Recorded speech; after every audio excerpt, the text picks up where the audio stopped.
بسم اللہ الرحمن الرحیم۔ میری آج کی گفتگو کا موضوع ہے کہ ایک ساتھی نے سوال کیا تھا، بلکہ بعض احباب نے، کئی ساتھیوں نے اس طرح متوجہ کیا کہ ایک کلپ چل رہا ہے آج کل کہ انجینئر محمد علی مرزا نے فقہ حنفی کا مسئلہ ہے کہ کتا اٹھا کر نماز پڑھ لی جائے تو نماز ہو جاتی ہے، یہ مسئلہ چل رہا تھا۔ تو اس کی نشست میں کسی نے انجینئر سے یہ سوال پوچھا کہ اگر یعنی ایک آدمی ہے، وہ فجر کی نماز کے لیے جاتا ہے تو راستے میں کتا ہے، تو وہ اس کو پیار کرتا ہے، اس کے ساتھ چمٹتا ہے، تو کیا نماز ہو جائے گی کہ نہیں ہوگی؟ تو اس کے جواب میں اس نے یہ کہا، جس کا خلاصہ میں آپ کو بتا رہا ہوں، اس کے جواب میں یہ کہا کہ اگر کتا اس کو زبان لگاتا ہے، یعنی کتے کا اگر اس کو تھوک لگ جاتا ہے کپڑے کو یا بدن کو، تو وہ ناپاک ہو جائے گا اور ظاہر پھر نماز نہیں ہوگی۔ اور اگر کتا صرف سونگھتا ہے یا کتے نے اس کو مس کیا ہے تو پھر کوئی حرج نہیں ہے۔ تو معلوم یہ ہوا کہ اس کے نزدیک بھی اب کتے کا لعاب ناپاک ہے اور کتا جو ہے وہ پاک ہے۔ ایک بات یہ ذہن میں رکھیں، فقہ حنفی کا پورا مسئلہ یہ ہے کہ اگر کوئی شخص نماز پڑھ رہا تھا اور کتا اس کے پاس آ گیا، اس کی گود میں بیٹھ گیا یا اس نے پکڑ لیا، تو آیا کہ صورت میں نماز ہوگی کہ نہیں ہوگی؟ تو فقہ حنفی کا مسئلہ یہ ہے کہ اگر کتے کا لعاب اس کے بدن کو یا اس کے کپڑوں کو نہیں لگا تو نماز ہو جائے گی، کیونکہ لعاب ناپاک ہے، اور اگر وہ بدن کو لگے گا یا وہ اس کو کپڑوں کو لگے گا تو وہ ناپاک ہو جائیں گے، اور بدن کا پاک ہونا اور کپڑوں کا پاک ہونا یہ نماز کی شرائط میں سے ہے۔ ٹھیک ہو گیا؟ اب یہی مسئلہ جو ہے وہ انجینئر محمد علی مرزا نے بھی یہی مسئلہ بتایا جو فقہ حنفی کا مسئلہ تھا۔ فرق صرف اتنا یہ ہے کہ اس نے اٹھانے کا ذکر نہیں کیا، یعنی اس کے نزدیک بھی مسئلہ یہی ہے کہ کتے کا لعاب ناپاک ہے، اگر وہ بدن پر یا کپڑوں پر لگے گا تو نماز نہیں ہوگی، اور اگر صرف اس کا لعاب نہیں لگا، اس نے مس کیا ہے تو وہ کپڑے اس سے ناپاک نہیں ہوں گے، ٹھیک ہے، تو اس کی نماز ہو جائے گی۔ تو اگر یہی کتا اگر نمازی کی گود میں آ کے بیٹھ گیا، جس طرح گھروں میں شکار کتے پالے ہوتے ہیں لوگوں نے، اور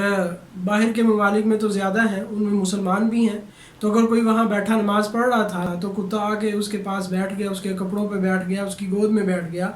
تو آیا کہ نماز ہوگی کہ نہیں ہوگی؟ تو مسئلہ صرف اتنا تھا۔ اب بات یہ ہے کہ اس مسئلے کا اس نے کس طرح استہزاء کیا ہے اور کس طرح اس نے مذاق اڑایا ہے، لیکن مذاق اڑانے کے بعد بھی، استہزاء کے بعد بھی، مسئلہ اس نے وہی بتایا ہے جو فقہ حنفی کا مسئلہ ہے، ٹھیک ہے۔ لیکن کیونکہ جب انسان کے دل کے اندر بغض ہو، کینہ ہو، تو صرف فقہ حنفی کے بغض اور کینہ میں اس آدمی نے اس مسئلے کا مذاق بھی اڑایا اور ہنسا بھی ہے، اور اس مسئلے کا مذاق اڑانے کے لیے فقہ حنفی کا مسئلے کا جب مذاق اڑایا ہے تو اس کو کتنے جھوٹ بولنے پڑے ہیں اور کتنی اس نے اس میں بددیانتی کی ہیں۔ ویسے تو دعویٰ یہ ہے کہ ہم علمی کتابی بندے ہیں، بھئی یہ اگر کوئی آدمی علمی کتابی ہو تو یہ اس کا 6 منٹ کا کلپ ہے۔ اب آپ اس کی علمیت کا اندازہ یہ لگا لیں کہ اس 6 منٹ کے کلپ کے اندر اس نے کیا کیا کارنامے سر انجام دیے ہیں، وہ میں آپ حضرات کو سنانا چاہتا ہوں، کہ جس کا دعویٰ یہ ہے کہ ہم علمی کتابی بندے ہیں، علم کی دنیا کے بندے ہیں، تو علم کی دنیا کا جو بندہ ہے اس کا اب حال جو ہے وہ آپ ملاحظہ کر لیں۔ جب سائل نے سوال کیا تو اس کے جواب میں اس نے کیا کہا؟ اس کے جواب میں کہتا ہے، بخاری مسلم کی حدیث ہے کہ نبی علیہ السلام نے فرمایا، جو شخص شکار کے علاوہ اور گھر کی حفاظت کے علاوہ اگر کتا پالے تو روزانہ اس کے اجر میں سے 1 قرات کم ہوگا، اور اسی طرح اس نے اور بھی روایت پیش کی کہ 2 قرات بھی کم ہوگا۔ اس پہ بات نہیں کرنی کہ قرات، بات یہ ہے کہ جو اس نے حدیث کے الفاظ پڑھے ہیں، 6 منٹ کا کلپ ہے، بندے کو حدیث تو صحیح پڑھنی چاہیے نا۔ اب دیکھیں، نبی پاک صلی اللہ تعالیٰ علیہ وسلم کی طرف بات منسوب کرنا کہ جو کام آپ صلی اللہ علیہ وسلم نے نہیں کیا یا جو بات آپ صلی اللہ علیہ وسلم نے نہیں فرمائی،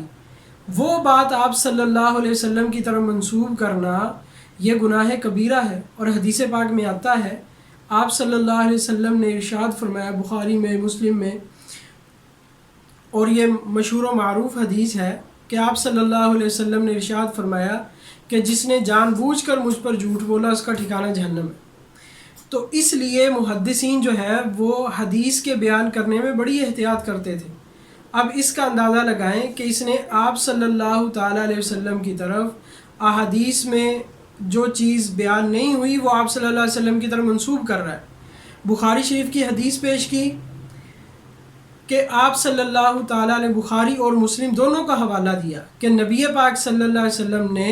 کیا فرمایا کہ گھر کی حفاظت شکار کے علاوہ اور گھر کی حفاظت کے علاوہ اگر کتا پالا ہے تو روزانہ ثواب میں کمی ہوگی۔ اب آپ بخاری شریف جس حدیث کا انہوں نے ریفرنس دیا ہے 23-22 یعنی 23-23 اور 22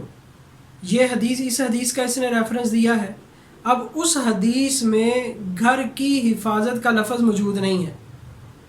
آپ صلی اللہ علیہ وسلم نے نہیں فرمایا کہ گھر کی حفاظت کا کتا جو ہے وہ اس سے مستثنا ہے، اور یہ کہہ رہے کہ حدیث میں آتا ہے کہ گھر کی حفاظت کے علاوہ جو ہے وہ کتا پالے گا تو اس کے ثواب میں کمی آئے گی۔ تو یہ اس کا صریح جھوٹ ہے نبی پاک صلی اللہ علیہ وسلم کی حدیث مبارکہ پر، اور پھر یہ اس نے حدیث جو ہے وہ منسوب کی ہے بخاری اور مسلم پر، تو یہ اس کا بخاری اور مسلم پر بھی جھوٹ ہے، کیونکہ یہ بخاری میں بھی یہ الفاظ موجود نہیں ہے اور مسلم میں بھی یہ الفاظ موجود نہیں ہے۔ مسلم میں 4026 حدیث نمبر 4026، اس میں بھی اگر آپ دیکھتے ہیں تو اس میں بھی آپ کو گھر کے حفاظت کا کتا کہیں اس میں آپ کو یہ الفاظ نہیں ملیں گے۔ تو اب اندازہ لگائیں کہ یہ علمی آدمی ہے کہ جس کو پتہ ہی نہیں ہے، جس حدیث کا ریفرنس دے رہا ہے، جس حدیث کا حوالہ دے رہا ہے، اس حدیث میں وہ الفاظ ہی سرے سے موجود نہیں ہیں۔ یہ کیسا علمی آدمی ہے کہ ایک حدیث بھی جو ہے وہ صحیح طرح بیان نہیں کر پا رہا۔ پھر اس سے آپ آگے چلیں، اس میں اور اس نے کیا بات کی، کہتا ہے کہ ان دو کے علاوہ یعنی گھر کی حفاظت کے علاوہ اور شکار کے علاوہ کتا رکھے گا تو اس سے روزانہ ثواب میں کمی آئے گی۔ یہ اس نے الفاظ کہے ہیں، اس کے الفاظ آپ سن لیں۔ اب جب کہ بخاری میں اسی حدیث میں آپ دیکھ لیں، اس سے اگلی حدیث دیکھ لیں، اور اس کے علاوہ مسلم میں 4026 اور اس میں کافی اور بھی احادیث بیان کی گئی ہیں، اس سے آگے 4026 27 اسی طرح آگے وہ احادیث چلتی جا رہی ہیں۔ ان احادیث میں جو الفاظ موجود ہیں اس میں کیا کیا موجود ہے؟ ایک تو شکاری کتے کا ذکر، جو کہ اس نے بھی کیا کہ شکار کے علاوہ ایک بات تو موجود ہے، لیکن گھر کے کتے کا ذکر کہیں بھی حدیث میں بخاری اور مسلم میں موجود نہیں ہے۔ اور دوسری بات یہ ہے کہ مویشیوں کے لیے جو کتے رکھے جائیں اس کا بھی ذکر موجود ہے۔ ٹھیک ہے، یہ کہہ رہا ہے کہ ان دو کے علاوہ کسی کتے کا ذکر ہی نہیں ہے۔ اگر ان دو کے علاوہ کتا رکھا ہے تو پھر اس کے اجر میں روزانہ 1 قرات یا 2 قرات کی جو ہے ثواب کی کمی آئے گی، جبکہ حدیث میں شکار کے علاوہ مویشیوں کے لیے کتے کا ذکر ہے اور بکریوں کے لیے کتے کا ذکر ہے، اور کھیتی کے لیے یعنی مویشیوں کے لیے، اور دوسرا بکریوں کے لیے، اور تیسرا کھیتیوں کے لیے۔ یہ 3 چیزیں نبی پاک صلی اللہ تعالیٰ علیہ وسلم نے مزید اس کے علاوہ بیان فرمائی ہیں۔ گھر کے کتے کا ذکر نہیں کیا، یہ تو جھوٹ ہے نا اس کا حدیث میں، اور ان 3 چیزوں کا یہ انکار کر رہا ہے۔ بخاری کی حدیث میں بھی اور مسلم کی احادیث میں یہ 3 چیزوں کا بھی ذکر موجود ہے کہ یہ ان 3 چیزوں کا انکار کر رہا ہے۔ آپ اس کی جہالت کا اندازہ لگا لیں، اور پھر اس کے علاوہ یہ 3 جھوٹ بھی آپ اس میں شمار کریں، اور پھر اس کے علاوہ کیا کہتا ہے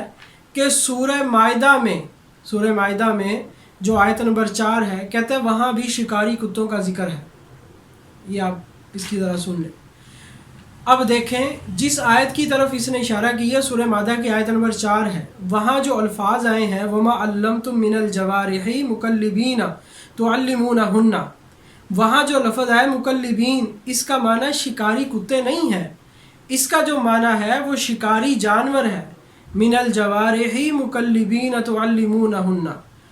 کہ اس کا مطلب یہ ہے کہ جو شکاری جانور ہیں جو سدھائے گئے ہیں ان کے ذریعے اگر شکار کیا جائے تو جائز ہے۔ یہاں یہ کہنا کہ سورہ مائدہ میں آیت نمبر 4 میں شکاری کتوں کا ذکر ہے تو یہ قرآن پاک پر صریح جھوٹ ہے، کیونکہ قرآن میں کتے کا لفظ موجود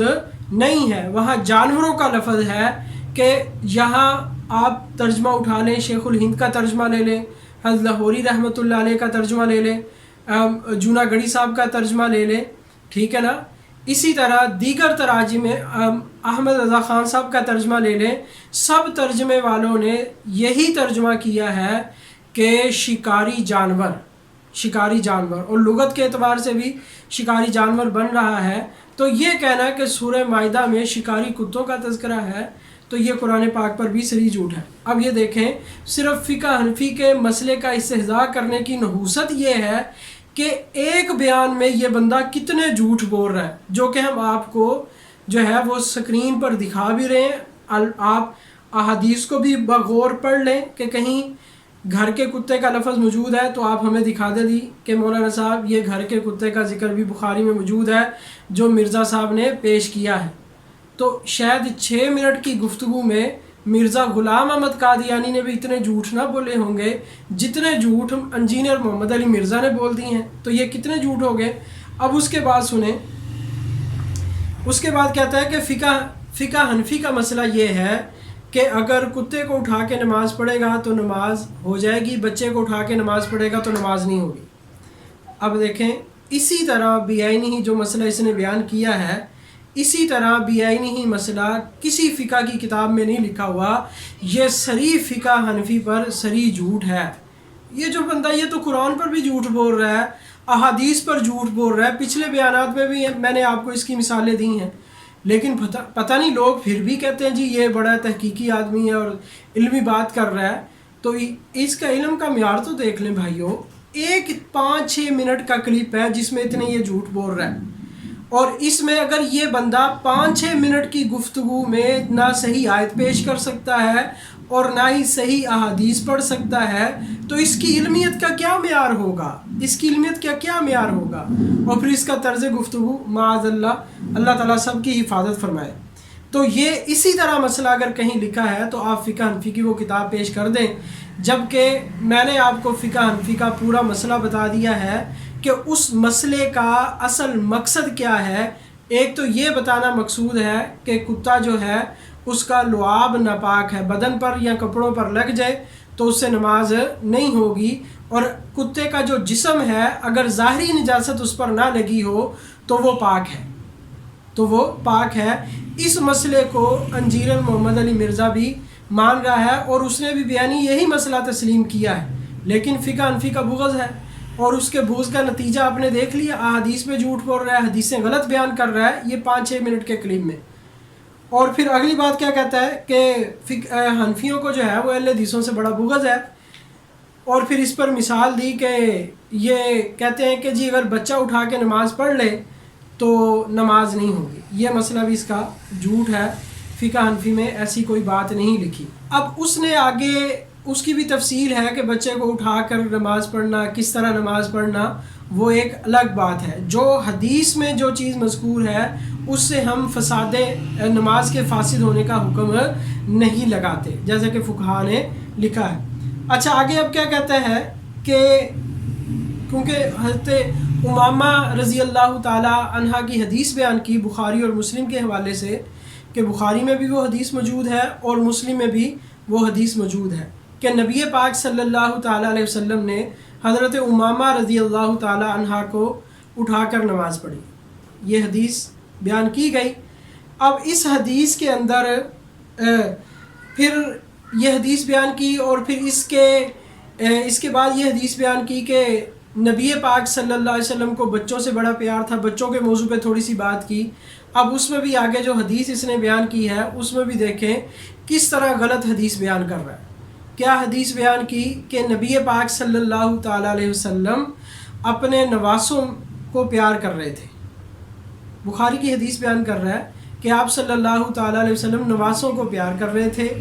تو ایک بندے نے عرض کیا، ایک شخص نے عرض کیا رسول اللہ میرے تو 10 بچے ہیں، میں تو ان کو پیار نہیں کرتا۔ تو آپ صلی اللہ تعالیٰ علیہ وسلم نے ارشاد فرمایا کہ اگر اللہ تعالیٰ نے تیرے دل سے رحمت کو کھینچ لیا ہے تو میں کیا کر سکتا ہوں۔ یہ حدیث اس نے بیان کی، یہ آپ سن لیں۔ اچھا جی، اب آپ اس میں یہ دیکھیں کہ کس طرح اس بندے کو حدیث کا پتہ ہی نہیں ہے، یعنی ایک حدیث بھی صحیح بیان نہیں کر سکتا۔ یہ جو حدیث بیان کی گئی کہ نبی پاک صلی اللہ تعالیٰ علیہ وسلم نے اس نے بیان کی کہ نواسوں کو پیار کر رہے تھے، وہاں نواسوں کا تذکرہ نہیں ہے، وہاں تو صرف حضرت حسن بن علی رضی اللہ تعالیٰ عنہ کا ذکر ہے، وہاں تو صرف ایک نواسے کا ذکر ہے، نواسوں کا کہاں ذکر آ گیا؟ ایک کا ذکر کیا جا رہا ہے۔ ایک بات اس نے یہ حدیث میں غلط بیان کی۔ اب دیکھیں، اگر آپ کہیں گے جی نبی پاک صلی اللہ تعالیٰ علیہ وسلم کی طرف غلط بات منسوب کرنا، جو کام آپ صلی اللہ علیہ وسلم نے نہیں کیا، جو آپ صلی اللہ علیہ وسلم نے بات نہیں ارشاد فرمائی، وہ بات آپ صلی اللہ تعالیٰ علیہ وسلم کی طرف منسوب کر دینا، یہ گناہ کبیرہ ہے۔ بلکہ ابن تیمیہ رحمۃ اللہ علیہ نے تو آپ صلی اللہ علیہ وسلم پر جان بوجھ کر جھوٹ بولنے والے کو کافر بھی کہا ہے، ٹھیک ہے۔ لیکن بات یہ ہے کہ یہ اس کی علمیت کا اندازہ آپ لگا لیں کہ اس بندے کو حدیث ہی یاد نہیں ہے، خلط ملط کر رہا ہے۔ یہ ایک اگلی حدیث ہے، اس حدیث کو اور اس نے اس حدیث کو جو ہے یہ خلط ملط کر دیا ہے، اختلاط ہو جاتا ہے۔ محدثین کے ہاں ایسے راوی کی روایت معتبر نہیں ہے جس کو اختلاط لگ جاتا ہو، وہ حدیثوں کو خلط ملط کر دیتا ہو۔ تو اس اعتبار سے بھی، محدثین کے اعتبار سے بھی، تو مرزا کی بات جو ہے وہ یہ قابل یعنی سیکھا بندہ ہی نہیں ہے کہ اس کی بات کو مانا جائے۔ پھر جو قرآن پر جھوٹ بولی جا رہا ہے، غلط باتیں قرآن کی طرف منسوب کر رہا ہے، احادیث پیغمبر صلی اللہ علیہ وسلم کی طرف غلط بات منسوب کر رہا ہے، تو اس کی علمیت کا آپ اندازہ لگا لیں۔ اچھا، اس حدیث میں ہے کیا؟ ایک تو اس نے نواسوں کا ذکر کیا، نواسوں کا ذکر نہیں ہے، حضرت حسن رضی اللہ تعالیٰ عنہ کا ذکر ہے۔ اور دوسری بات یہ ہے کہ جو اس نے وہ شخص نے عرض کیا رسول اللہ میرے تو 10 بچے ہیں، میں تو ان سے پیار نہیں کرتا۔ تو آپ صلی اللہ علیہ وسلم نے اس نے کہا کہ آپ نے فرمایا کہ اگر اللہ نے تیرے دل سے رحمت نکال لی ہے تو میں کیا کر سکتا ہوں، جبکہ اس حدیث میں یہ الفاظ موجود نہیں ہیں۔ حدیث میں کیا الفاظ ہیں وہ آپ دیکھ لیں کہ آپ صلی اللہ تعالیٰ علیہ وسلم نے فرمایا تھا من لا یرحم لا یرحم، کہ جو رحم نہیں کرتا اس پر رحم نہیں کیا جاتا۔ تو یہ مکمل حدیث ہے۔ اب آپ اس سے اندازہ فرما لیں کہ اس کی علمی حیثیت کیا ہے، کہ آیا یہ بندہ، یہ تو 6 منٹ کے کلپ میں نے آپ کو بتایا کہ اس نے کتنے جھوٹ بولے ہوئے ہیں اس 6 منٹ کے کلپ کے اندر۔ اور پھر دوسری بات یہ ہے کہ یہ جو فقہ حنفی کا مسئلہ ہے، یہ بھی اس کی دلیل بھی اسی حدیث مبارکہ میں جو بخاری اور مسلم میں موجود ہے، کہ آپ صلی اللہ تعالیٰ علیہ وسلم نے حضرت امامہ رضی اللہ تعالیٰ عنہا کو اٹھا کر نماز پڑھائی۔ یہ حدیث مبارکہ اگر صحیح مسلم کا بھی اس نے حوالہ دیا، بخاری اور مسلم میں، اگر مسلم جس طرح اس کا دعویٰ جی ہم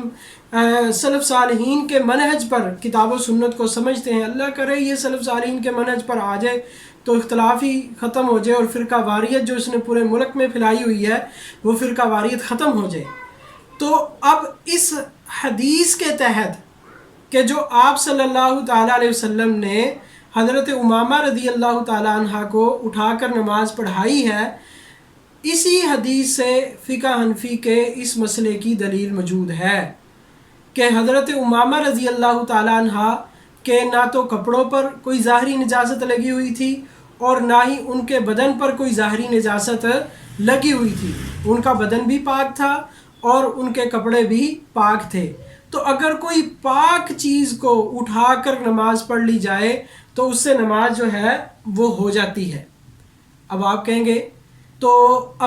گے جی یہ آپ نے کیسی بات کی، بھئی حدیث میں آ نہیں رہا، تو اس حدیث میں اس طرف بھی اشارہ ہے کہ اگر کسی پاک چیز کو اٹھا کر نماز پڑھ لی جائے تو وہ نماز ہو جائے گی۔ ایک ہے نماز کا مسنون طریقہ کہ نماز کس طرح پڑھنی چاہیے، اس میں یہ نہیں ہے کہ یہ کوئی سنت ہے کہ بچوں کو اٹھا کر یا جانوروں کو اٹھا کر نماز پڑھی جائے۔ یہ کسی مجبوری کی حالت میں، ضرورت کی وجہ سے اگر ایسا کرنا پڑ جائے تو یہ مسائل اس وقت کے ہوتے ہیں کہ ضرورت کی وجہ سے، مجبوری کی وجہ سے کوئی ہو تو اس طرح جو ہے اگر نماز پڑھ لیں تو اس کو خلاف سنت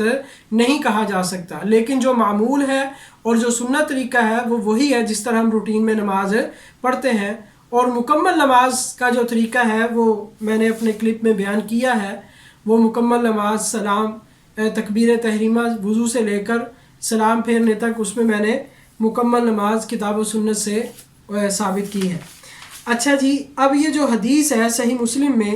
اس میں امام نووی رحمۃ اللہ علیہ اس کے حاشیے میں کیا لکھتے ہیں؟ کہتے ہیں حدیث حمل امامہ رضی اللہ تعالی عنہ ففیہ دلیل لصحت صلاۃ من حمل آدمیا او حیوانا طاہرا من طیر او شاۃ وغیرہما. کہتے ہیں اس حدیث میں اس بات کی دلیل ہے. کس بات کی؟ لصحت صلاۃ من حمل آدمیا، اس آدمی کے نماز کے صحیح ہونے کی دلیل ہے کہ جس نے کسی آدمی کو اٹھا لیا ہو، کسی بچے کو اٹھا لیا ہو، یا کسی حیوان طاہر کو اٹھا لیا ہو، یعنی کسی جانور کو یا کسی پرندے کو اٹھا لیا ہو، طاہر من طیرن، پرندے کو، و شاتن، یا بکری کو، وغیرہما، یا اس طرح اور کسی جانور کو اٹھا لیا جائے اور اس کے بدن پر ظاہری نجاست نہ لگی ہو تو اس کی نماز صحیح اور درست ہے. تو اب دیکھیں کتے کا لعاب جو ہے وہ ناپاک ہے، لیکن کتے کے بدن کے ناپاک ہونے پر دلیل موجود نہیں ہے. کتے کے بدن کا پاک ہونا انجینئر بھی مانتا ہے، اور کتے کے بدن کا پاک ہونا یہ احادیث سے مستفاض ہے. ٹھیک ہے، تو اب اس سے پتہ چلا کہ اگر کتے کا منہ بندھا ہوا ہو یا کتے کا منہ بند ہو اور اس کا لعاب باہر نہ نکلتا ہو تو اس صورت میں اگر نماز پڑھ لی جائے تو نماز ہو جائے گی. اب مسئلہ صرف اتنا تھا. یہی مسئلہ فقہ حنفی کا ہے، اور بعینی ہی یہی مسئلہ جو ہے انجینئر محمد علی مرزا بھی مان رہا ہے، لیکن اس نے کتے کے اٹھانے کا ذکر نہیں کیا. وہ میں اس لیے عرض کر رہا ہوں کہ اس کے نزدیک بھی لعاب ناپاک ہے اور کتا پاک ہے. اگر وہ مس کر لے، چھو لے تو اس سے ناپاک نہیں ہوگا. تو اگر وہ نمازی کی گود میں آ کے بیٹھ جائے تو کیا آپ کا کیا فتویٰ ہوگا کہ اس کی نماز ٹوٹ جائے گی؟ نہیں. حدیث کی روح سے بھی یہ مسئلہ ثابت ہو گیا، اور اس مسئلے کی، کیونکہ یہ حق مسئلہ تھا، اس مسئلے کی مخالفت کا وبال یہ نکلا ہے کہ یہ کتاب اللہ پر بھی جھوٹ بول رہا ہے، یا حدیث پیغمبر پر بھی جھوٹ بول رہا ہے، اور یہ فقہ حنفی پر بھی جھوٹ بول رہا ہے. تو ایسے جھوٹے کی بات کا اعتبار نہیں کیا جائے گا. اور آپ دیکھیں مذاق کس طرح، استہزاء. پھر وہ میں الفاظ نہیں کہنا چاہ رہا کہ وہ اس کتے کو جو ہے وہ آپ لے جائیں حنفیوں کی مسجد میں اور وہاں جا کے نماز پڑھیں. تو بات کا خلاصہ مثال مجھے یاد آ گئی. اتنی مخالفت کر کے بھی اگر اس نے فقہ حنفی کا ہی مسئلہ بیان کرنا تھا تو پھر کتے والا مسئلہ ہے، اس لیے کتے والی مثال ذہن میں آ رہی ہے کہ دھوبی کا کتا نہ گھر کا نہ گھاٹ کا. کہ بھئی اگر اتنی مخالفت کر کے بھی، اتنے جھوٹ بول کر بھی فقہ حنفی کا ہی مسئلہ بیان کرنا تھا تو پہلے ہی کر لیتے اور ان جھوٹوں سے اور ان گناہوں سے بچ جاتے. وآخر دعوانا ان الحمد للہ رب العالمین.